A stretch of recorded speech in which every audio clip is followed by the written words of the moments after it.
Assalamualaikum. I am Arya Tahir and let's start today's topic of the discussion that is about exercise tolerance test. Last time हमने cardiovascular diseases और उनकी medication पढ़ी थी.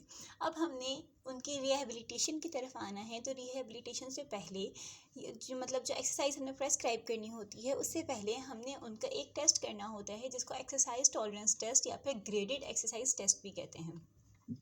ये test क्यों किया जाता है? To determine the physiological response during a measured exercise stress, यानी एक ख़ास फिजिकल एक्सर्शन पे जाके बॉडी का रिस्पॉन्स क्या होता है. और इसके अलावा ये test serve as a basis for the exercise prescription, क्या हमने उसको किस पेशेंट को किस इंटेंसिटी की एक्सरसाइज प्रेस्क्राइब करनी है. Then it is a screening measure for the CAD coronary artery disease in the non symptomatic patient. ऐसे पेशेंट जिनकी ECG में कोई फाइंडिंग्स ना आ रही हों उनके लिए भी एक्सरसाइज टॉलरेंस टेस्ट एक स्क्रीनिंग मेजर के तौर पे काम करता है. इसके दो मोड्स होते हैं, एक treadmill and the cycle ergometry और दूसरा स्टेप टेस्ट होता है. ट्रेडमिल या साइकिल एर्गोमेट्री स्पेशलाइज्ड टाइप की होती हैं जिनके ऊपर मीटर्स लगे हुए होते हैं और ये आपका heart rate, blood pressure, respiratory rate सब कुछ मेजर कर रही होती हैं. स्टेप टेस्ट में हमने पेशेंट को चलवा के देखना होता है कि वो कितना चल सकता है without the appearance of the symptoms.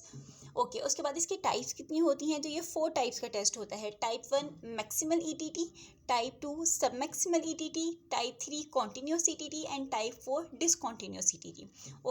Type 1 जो मैक्सिमल ETT है उसमें डिफाइंड टारगेट हार्ट रेट तक हमने एक्सरसाइज करवानी होती है कि पेशेंट इस हार्ट रेट तक एक्सरसाइज कर सकता है या नहीं. वो टारगेट हार्ट रेट हम कैसे निकालते हैं? वो 2 तरीक़ों से निकाल सकते हैं. एक, या तो 22 में से आप पेशेंट की एज को माइनस करते हैं. ठीक है, जैसे फ़र्ज़ करें कि अगर किसी पेशेंट की एज 65 है या 70 है तो हमने 220 में से उसकी एज को माइनस करना है, जो आएगा वो टारगेट हार्ट रेट होगा.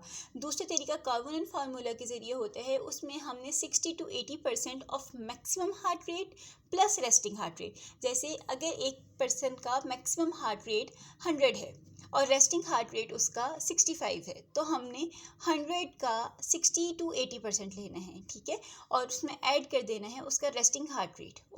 उसके बाद सेकंड टाइप है सब मैक्सिमल ETT. ये सिम्टम्स लिमिटेड ETT होती है. मतलब हमने उस वक्त तक एक्सरसाइज उसको टेस्ट परफॉर्म करना होता है जब तक पेशेंट में डिस्निया, पैल्पिटेशन या फिर डिजीनेस वगैरह की सिम्टम्स अपीयर ना होने लगे. थर्ड टाइप होती है कॉन्टीन्यूस ETT. इसमें हमने बहुत मिनिमम एक्सर्शन से स्टार्ट करना होता है और हर 2 से 3 मिनट के बाद वर्कलोड में स्टेडीली इजाफा करते रहना होता है.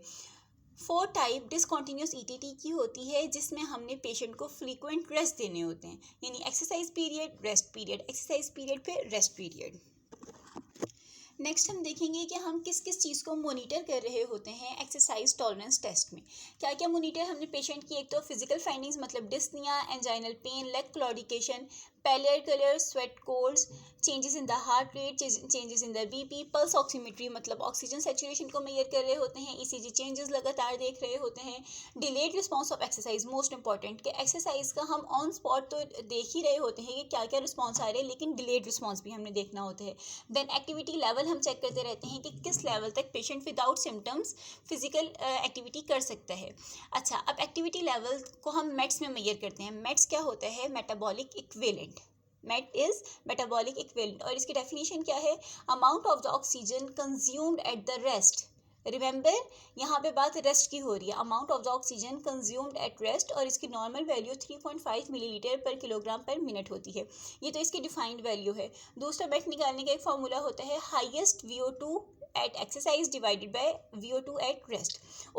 अब हम बात कर लेते हैं कि कॉन्ट्रा इंडिकेशन की, कि किस किस पेशेंट में हमने ETT परफॉर्म नहीं करनी है. जिनका अनस्टेबल एंजाइना हो, जिनका resting systolic blood pressure 200 mmG से ज़्यादा और रेस्टिंग डायस्टोलिक ब्लड प्रेशर 110 से ज़्यादा हो, जिनमें अनकंट्रोल्ड डिस्मेरिथमियाज हो, ऑर्थोस्टैटिक हाइपोटेंशन 20 mmHg से ज़्यादा हो, कंजस्टिव हार्ट फेलियर हो, सीवियर सिस्टेमिक इलनेस हो मतलब फीवर हो, इन्फेक्शन हो या फिर पेरिकार्डाइटिस और मायोकार्डाइटिस हो, तो इन पेशेंट्स में हमने ETT परफॉर्म नहीं करना होता. अब हम बात कर लेते हैं गाइडलाइंस की, कि ETT के लिए हमें गाइडलाइंस क्या दी जाती हैं. कि एकदम से हमने पेशेंट को एक्सरसाइज स्टार्ट भी नहीं करवानी है और स्टॉप भी नहीं करवानी है, तो उसको हमने warm up and cool down periods देने हैं 5 to 10 मिनट्स के. Abrupt beginning and the cessation should be avoided. अच्छा, दूसरी बात ये कि अगर पेशेंट 4, 5, 6, 7, 8, 9 मिनट्स तक की एक्सरसाइज को इजीली चला जाता है, तो आगे रेजिस्टिव एक्सरसाइजेस आपने पहले सेशन में ही नहीं करवा देनी। मतलब कि अगर पेशेंट इस काबिल है भी कि वो रेजिस्टिव एक्सरसाइजेस कर सकता है, फिर भी आपने नहीं करवानी है, वो आपने उसको बाद वाले सेशन में करवानी है। सेकंड, फिर आपने देखना है कि पेशेंट ब्रेथ होल्डिंग तो नहीं कर रहा, वल्सल्वर रिस्पॉन्स तो नहीं आ रहा। रिलैक्सेशन ट्रेनिंग उसको देनी है कि खुद को रिलैक्स रखे, ब्रेथ होल्डिंग ना करे, एंग्जाइटी में ना जाए, डिप्रेशन में ना जाए। एक्सरसाइज की इंटेंसिटी जो है वो आपने 60 to 70% ऑफ फंक्शनल कैपेसिटी रखनी है, मतलब कि 100% पे नहीं लेकर जाना। हार्ट रेट भी आपने मैक्सिमम हार्ट रेट तक नहीं लेकर जाना फर्स्ट टाइम में जब टेस्ट परफॉर्म करना है, आपने 60 to 80% रखना है। सेकेंड, हम यूज़ करते हैं rating of the perceived exertion. इसके लिए रेटिंग के वो किस लेवल तक की एक्सर्शन कर सकता है, फिजिकल एक्सर्शन, इसके लिए एक स्केल यूज़ करते हैं जिसकी जो रेटिंग होती है वो 60 से 20 तक होती है। 6 से 20 तक, 6 पे जो है वेरी वेरी मिनिमम एक्सरसाइजेज होती हैं जिनके बहुत ही कम मिनट्स होते हैं, मतलब कि levelled walking, levelled bicycling 2 to 3 minutes की। और जो 20 पर जो होती हैं वो बहुत एक्सर्टिव एक्सरसाइजेज होती हैं। इसमें हम नॉर्मली 12 से 13 वैल्यू के एक्सरसाइजेज यूज़ करते हैं जिसमें 60% ऑफ हार्ट रेट यूज़ हो रहा होता है। ड्यूरेशन, अब आपने ड्यूरेशन कितनी देर तक आपने ईटीटी परफॉर्म करना है। जो सीवियरली कंप्रोमाइज पेशेंट हैं उसमें 3 से 10 मिनट तक, और जो नॉर्मल इंडिविजुअल हैं, नॉर्मल इंडिविजुअल से मुराद ये है जो फ़िलहाल जो पेशेंट कार्डिकली स्टेबल हैं, उसमें आपने 20 से 30 मिनट तक एक्सरसाइज टेस्ट को लेकर जाना होता है। ओके, जो एंजियोप्लास्टी के पेशेंट्स होते हैं उसमें आपने 2 वीक्स के बाद ये टेस्ट परफॉर्म करना है। और जो कैबिज के यानी आप बाईपास के जो पेशेंट होते हैं उसमें आपने जब तक इंसिजन हील ना हो जाए तब तक टेस्ट परफॉर्म नहीं करना। लिफ्टिंग को अवॉइड करना है, पुशिंग एंड पुलिंग को भी 4 to 6 वीक तक अवॉइड करना है। उसके बाद कि अगर पेशेंट का हम टेस्ट परफॉर्म कर लेते हैं तो उसकी फ्रीक्वेंसी कितनी रखनी है, कि अगर पेशेंट ग्रेटर देन 5 मिनट्स की एक्सरसाइज परफॉर्म कर सकता है तो आपने उसके 3 to 5 सेशंस पर वीक रखने हैं। और अगर वो 5 मिनट से कम की एक्सरसाइज परफॉर्म करता है तो आपने उसको डेली बेसिस पे बुलाना है 20 to 30 मिनट्स के लिए।